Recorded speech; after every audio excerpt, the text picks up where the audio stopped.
when you sign up for a movie like Spider-Man, you're essentially like signing up for the military, or it's like a jail sentence.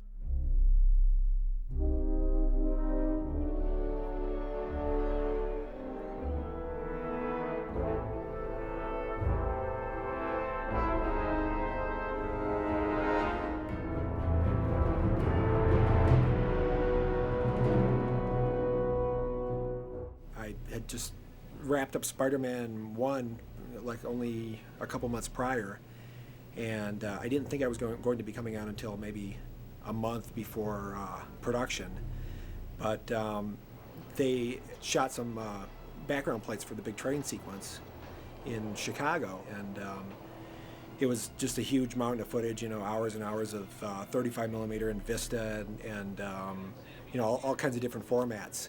And he just really wanted to get a jump start on basically sort of assembling the scene, starting with the background plates and then incorporating, previses and animatics and stuff that they had already done.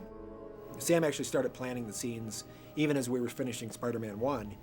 He was gearing up. We hadn't had a script yet, but he knew of some certain set pieces that he wanted for the movie. So even at the point that I came on, there was already quite a few storyboards, hundreds of storyboards, and some of the major shots had already been sort of pre-vised out in rough computer or like animatic form. Taking the storyboards and like making moves on the boards.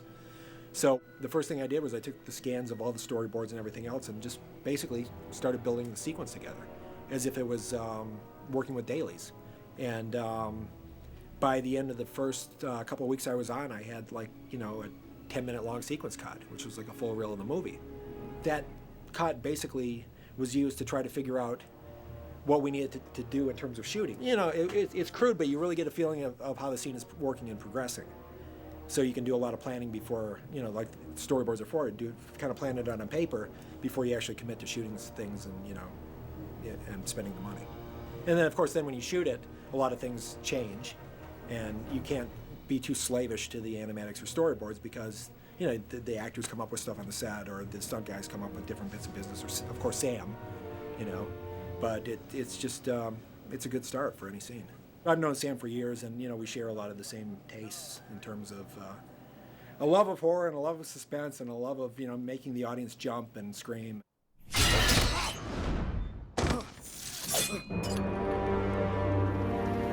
Hello, Harry. And just just a desire to sort of put on a good show for the kids. Part of the fun process of working on a movie like Spider-Man 2 or even Spider-Man 1, that it crosses so many genres. That on one hand it's sort of a drama, and on the other hand it's a horror picture, and it's an action movie, and it's a comedy, and it's sort of every genre. Anybody here take shop class? Well, what was nice about the horror scene is I think that the studio went for it, especially in a movie like Spider-Man, for it to take such a kind of a dark, gruesome turn.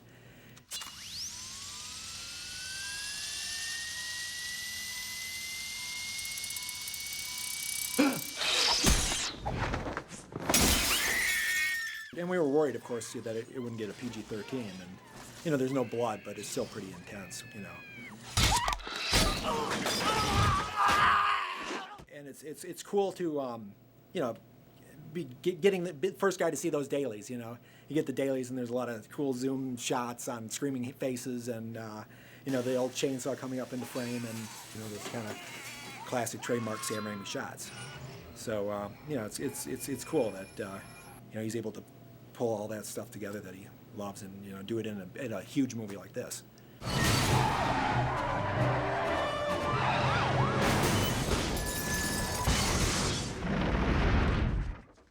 You always have to be aware of what you need to tell the story.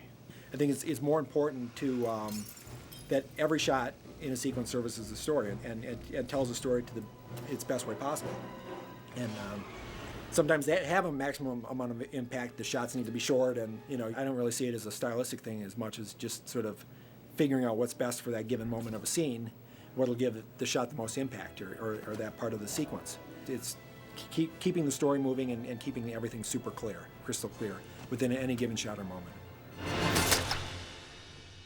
And then when you're in a dialogue scene, I think the most important thing in a dialogue scene is knowing when not to cut. I mean, the nice thing when you're working with really great actors is you can stay on them, and you can let a shot play out. I mean, there's a scene in this movie where Toby's basically confessing that he feels he's responsible for the death of Uncle Ben, and the shot of Toby with his speech was most powerful without any cuts at all. It happened so fast. I won the money and the guy wouldn't pay me. Then he got robbed. The thief was running towards me. I could have stopped him, but I wanted revenge. I mean, there's, I think, one cutaway to Aunt May at a certain point in the scene, but otherwise it's just, a minute of Toby just basically telling the story. And it's nice when you can do that. And then you can just study the actor and the nuances of his emotion and performance. When I got in the footage for this montage, which it comes at a point in the movie where, Peter Parker has had so many bad things happen to him, and he's just so held down and so miserable for so long that he can't take it anymore, and finally he just gives up being Spider-Man, and he's free and doesn't have any responsibilities and can just live life as a normal human. It was like the first piece of music I went to for whatever reason, and I cut it in. I put the scene together, and I didn't even really cut the scene to it, and I went home and got the CD. I thought, I'm going to put that Raindrops Keep Falling on My Head because it's just like the epitome of these kind of scenes, and for some reason it just really worked. It caught all the cuts in some magical way. I mean, there were a couple cuts that I needed to adjust a frame or two, but pretty much the version of that scene that's in the movie is like the very first cut of that scene. Sorry. And it feels like a huge amount of weight has been lifted off the character, and for the first time in his life since he's become Spider-Man, he's just truly free and has no worries in the world. I hope it's going to be introduced to a new generation of moviegoers who can be tortured by it as much as I was when I was a kid.